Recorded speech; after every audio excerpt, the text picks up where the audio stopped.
The live TV, सच सबसे आगे। नमस्कार, मैं हूं रंजीत झा और आप देख रहे हैं द लाइव टीवी। यमन के हमले से अमेरिका अब टेंशन में आ गया है, घबरा उठा है।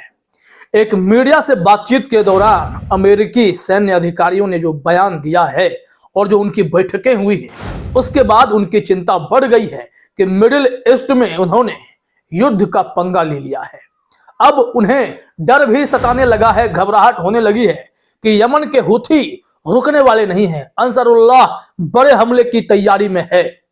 इस संबंध में कई रिपोर्ट इस वक्त आने लगी हैं। अल जजीरा से लेकर एपी तक पूरी रिपोर्ट है।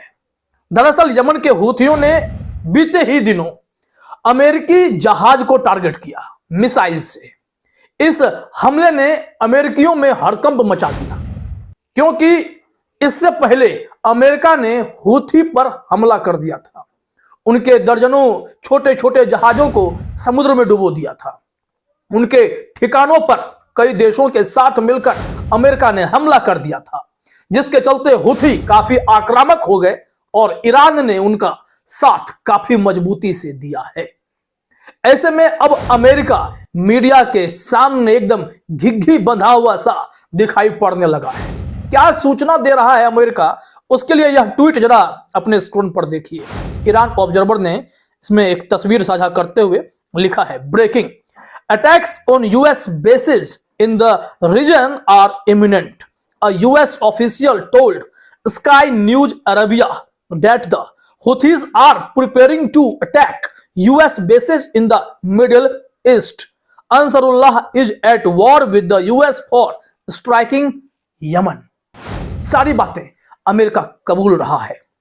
कहना है कि यूएस बेस पर जो हमला किया गया उस क्षेत्र में वो इमिनेंट था, और ऐसे में इनका कहना है, यूएस के अधिकारी स्काई अरब मीडिया से कह रहे हैं, स्काई न्यूज अरबिया से कह रहे हैं कि हुथीज जो हैं वो बड़े हमले की तैयारी कर रहे हैं यूएस बेसेस पर। जहां जहां सैन्य ठिकाने अमेरिका के हैं मिडिल ईस्ट में, हर उस जगह हुथी अब हमला प्लान कर रहे हैं।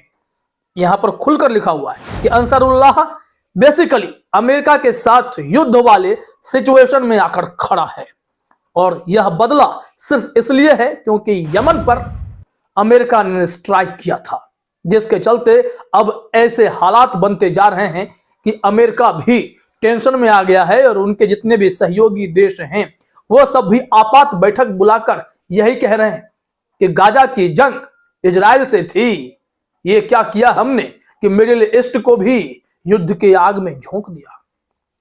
इस वक्त ईरान ने भी 3-3 देशों को टारगेट किया है। हालांकि उनका कहना है कि आतंकवादी गतिविधि रोकने के लिए उन्होंने ऐसा किया। ईरान ने पाकिस्तान में ये जो कुर्दिस्तान है, इराक के स्वामित्व वाला क्षेत्र है, कुर्दिस्तान का इलाका है, और फिर सीरिया का आईएस वालों का जो क्षेत्र है, इन तीनों जगहों पर ऐसा हमला किया कि इजराइल का जो मोसाद है यानी खुफिया एजेंसी, उसको टारगेट कर दिया, उसे उसके हेडक्वार्टर को ध्वस्त कर दिया।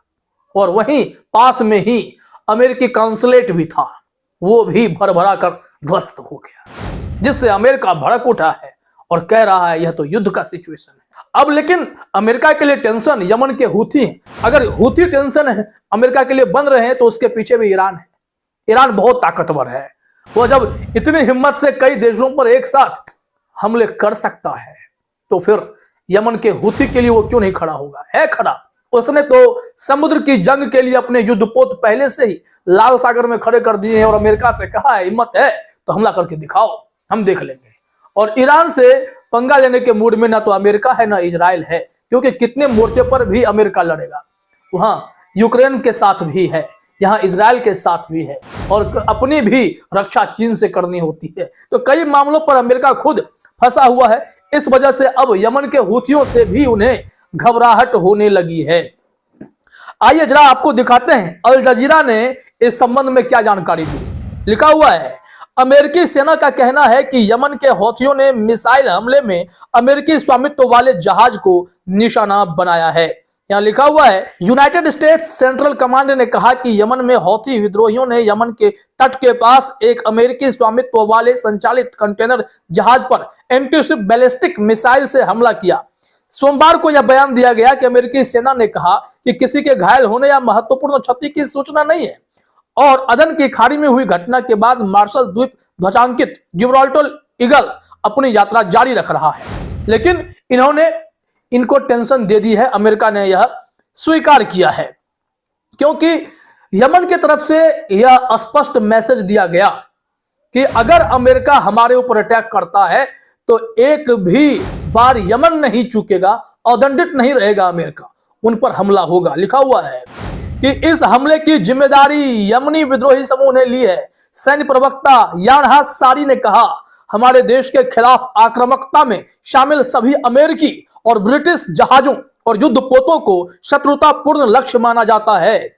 उन्होंने कहा कि भविष्य में यमन पर कोई भी अमेरिकी या ब्रिटिश हमला अदंडित नहीं रहेगा।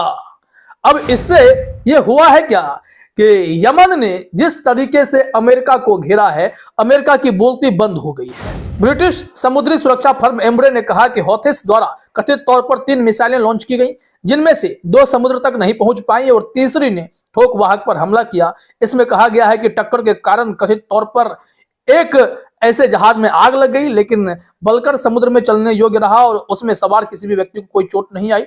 इससे आकलन किया कि जहाज इजराइल से संबंध नहीं था। अब यहां पर अमेरिका को टेंशन हुई है तो अमेरिका ने मंथन करना शुरू किया है। अब ऐसे लगातार बैक टू बैक वार पलटवार के चलते मिडिल ईस्ट में तनाव बढ़ता जा रहा है। एपी ने इस संबंध में जानकारी दी है, जरा देखिए। लिखा हुआ है एपी न्यूज की तरफ से, मध्य पूर्व में हमलों और प्रतिशोध की अराजक लहर ने व्यापक क्षेत्रीय युद्ध की चिंताओं को बढ़ा दिया है। जिस तरीके से अमेरिकी सेना ने यह जानकारी दी कि यमन ने उनके जहाज पर, टैंकर पर हमला किया है, तो उसके बाद देखिए माहौल इस कदर बिगड़ा है कि बैठकें शुरू हो गई हैं। यहाँ लिखा हुआ है कि जहाजों पर हमलों के जवाब में अमेरिका और सहयोगियों ने शुक्रवार को ईरान समर्थित हौथी के 2 दर्जन से अधिक स्थानों पर बमबारी की। हौथिस ने अपने समुद्री हमले जारी रखे हैं और तेहरान ने इजरायली जासूसी मुख्यालय को निशाना बनाने का दावा करते हुए इराक और सीरिया में ठिकानों पर हमला किया। उसके बाद मंगलवार को पाकिस्तान में कथित मिसाइल और ड्रोन हमले किए गए। ये मिडिल ईस्ट में बढ़ती जंग का आप असर देखिए। अब कहा जा रहा है संयुक्त राज्य अमेरिका के द्वारा, संयुक्त राज्य अमेरिका उसके सहयोगियों और दुश्मनों से जुड़े हमलों और प्रतिशोध की राजक लहर ने न केवल यह सुझाव दिया कि पिछले सप्ताह का हमला हौथिस को रोकने में विफल रहा था, बल्कि यह कि व्यापक क्षेत्रीय युद्ध जिसे टालने की कोशिश में अमेरिका कई महीने बिताए थे, वह वास्तविकता के करीब होता जा रहा है।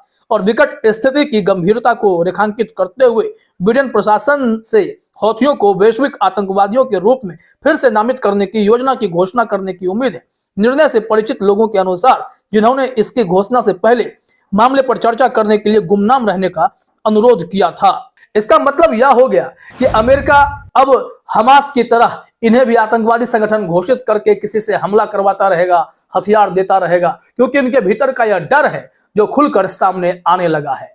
अब ऐसी परिस्थिति में ये करेंगे तो क्या करेंगे, क्योंकि एक तरीके से यमन अपने आप को मजबूत कर रहा है, कई देशों का उन्हें साथ मिल रहा है, तो अमेरिका चाहकर भी वहां हमला मोल नहीं लेगा। अगर यमन के मार्ग में जो भी इंटरनेशनल बिजनेस चल रहा है वो ठप हो जाता है युद्ध की वजह से, तो अमेरिका इसके लिए जिम्मेदार होगा अंतरराष्ट्रीय स्तर पर। तो अमेरिका इस युद्ध से बचना भी चाहेगा, इस वजह से वो अंसरुल्लाह से घबरा भी रहा है। हौथिस एकदम से प्लान्ड हैं, तैयार हैं कि आओ तो सही, हम हमला झेलेंगे भी और पलटवार करेंगे भी। इस वजह से यहां पर देखिए अमेरिका की तरफ से एक बयान जो इस बात की पुष्टि भी करता है कि इससे पहले मंगलवार को व्हाइट हाउस में राष्ट्रीय सुरक्षा परिषद के प्रवक्ता जॉन किर्बी ने इस बात पर जोर दिया था कि अमेरिका युद्ध की तलाश में नहीं है, हम इसका विस्तार नहीं करना चाह रहे हैं, हौथिस के पास चुनने के लिए एक विकल्प है। लेकिन स्विट्जरलैंड के दावोस में विश्व आर्थिक मंच पर एक भाषण में व्हाइट हाउस के राष्ट्रीय सुरक्षा सलाहकार जैक सुलिवन ने चेतावनी दी कि हमलों की बढ़ती श्रृंखला का मतलब है कि सहयोगियों को इस संभावना के प्रति सतर्क रहना चाहिए। वास्तव में तनाव कम करने की दिशा में आगे बढ़ने के बजाय हम तनाव बढ़ने की राह पर हैं, जिसे हमें प्रतिबंधित करना होगा। अब कुल मिलाकर अगर स्थिति को समझें तो अमेरिका एकदम से हिला हुआ है, क्योंकि वो खुद इस चक्रव्यूह में फंस गया है। यमन यही चाहता था कि अमेरिका पर दबाव बढ़े तो शायद इजराइल को वो रोक ले और गजा में युद्ध विराम हो जाए। देखिए कब तक क्या होता है। फिलहाल इस वीडियो में इतना ही। आप सभी का हमसे जुड़ने के लिए बहुत बहुत धन्यवाद। द लाइव टीवी, सच सबसे आगे।